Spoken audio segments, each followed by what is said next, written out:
Le président congolais déclare qu'il va demander au ministre de la Justice de libérer toutes les personnes emprisonnées pour des délits d'opinion.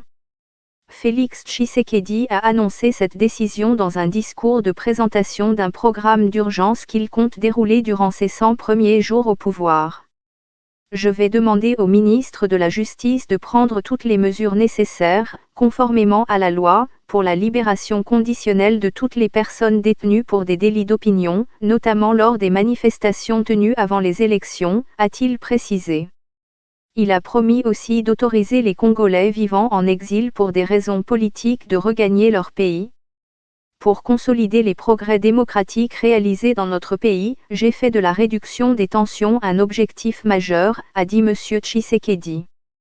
Fayulu propose de nouvelles élections en RDC. La libération des prisonniers politiques marque une rupture avec la politique menée par son prédécesseur Joseph Kabila, dont le régime avait l'habitude d'interdire les manifestations de l'opposition.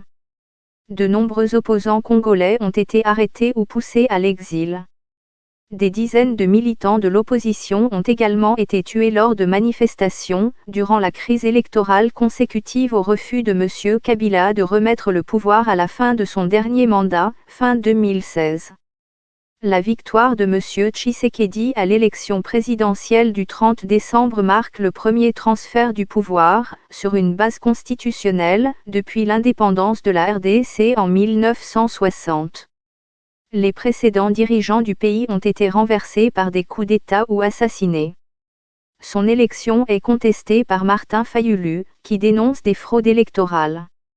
Il est accusé d'avoir conclu un accord de transfert du pouvoir avec l'ex-président Joseph Kabila, ce que nient les deux partis.